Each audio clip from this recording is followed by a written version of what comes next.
நண்பர்களுக்கு வணக்கம். நான் உங்கள் இம்மானுவேல். முன்னதாக கடந்த காணொளியில் அடுத்த சில மணி நேர மழை வாய்ப்புகளில் நாம் எதிர்பார்த்திருந்ததைப் போலவே தற்பொழுது சென்னை புதுச்சேரி இடைப்பட்டிருக்கக்கூடிய கிழக்கு கடற்கரை சாலை பகுதிகளின் சில இடங்களில் பரவலான மழை பொழிவை ஏற்படுத்திய அந்த மழை மேகங்கள் தற்பொழுது கடல் பகுதிகளில் நகர்ந்து சென்று கொண்டிருக்கிறது.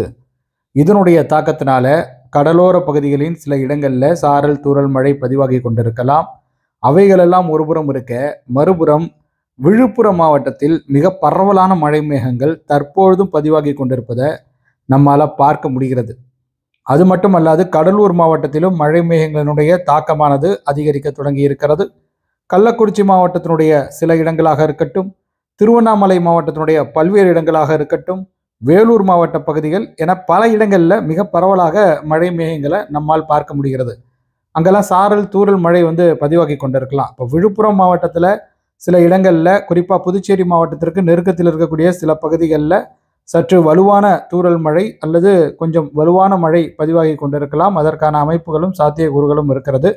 அதே போல் கடலூர் மாவட்டத்திலும் தற்பொழுது சில இடங்களில் வலுவான மழை மேகங்களை நம்மளால் பார்க்க முடிகிறது. திருவண்ணாமலை மாதிரியான மாவட்டத்தில் இதற்கு முன்னதாகவே வலுவான மழை மேகங்கள் எல்லாம் பதிவாகி மழை பொழிவை ஏற்படுத்திவிட்டது. இப்பொழுது சற்று வலுவான தூறல் மழை அல்லது சாரல் மழை போட்டு கொண்டிருக்கலாம். அதே போல தான் திருப்பத்தூர் மாவட்டத்திலும் நிலைமையானது இருக்க வேண்டும். வேலூர் மாவட்டத்திலும் இதே நிலை தான். ராணிப்பேட்டை மாவட்டத்தினுடைய சில இடங்களில் ஓரளவிற்கு வலுவான மழை மேகங்களை நம்மளால் பார்க்க முடிகிறது. நீங்கள் யாராவது ராணிப்பேட்டை, வேலூர், திருவண்ணாமலை, விழுப்புரம் மற்றும் கள்ளக்குறிச்சி மாவட்டத்தில் இருந்தீங்கன்னா உங்களது பகுதியின் நிலவரத்தை மறக்காமல் எங்கள் கூட நீங்கள் கருத்துரை பகுதியில் பகிர்ந்து கொள்ளுங்கள்.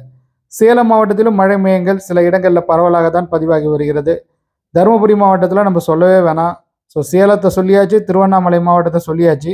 அப்போ தருமபுரி மாவட்டத்தில் எப்படி இருக்கும்? ஸோ தருமபுரி மாவட்டத்திலும் பார்த்தீங்கன்னா அதனுடைய கிழக்கு பகுதிகளில் பரவலான மழை மேகங்களை பார்க்க முடிகிறது.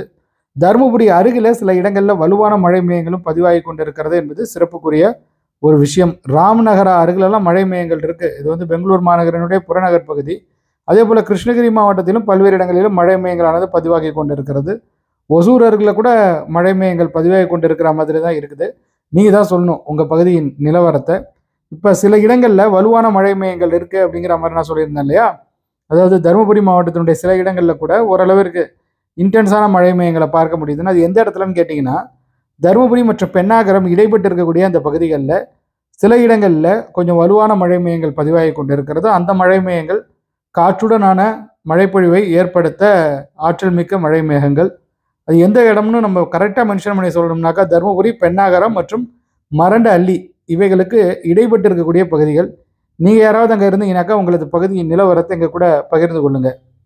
அதே போல் ஜிகானி, அணைக்கல் அந்த மாதிரியான இடங்கள்லாம் இருக்குது இல்லையா?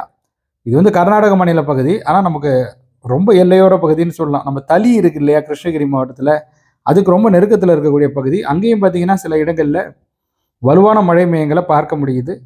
ஸோ இது தற்பொழுது செயற்கைக்கோள் மற்றும் ரேடார் படங்களில் நிகழ்ந்து கொண்டிருக்கக்கூடிய விஷயங்கள்.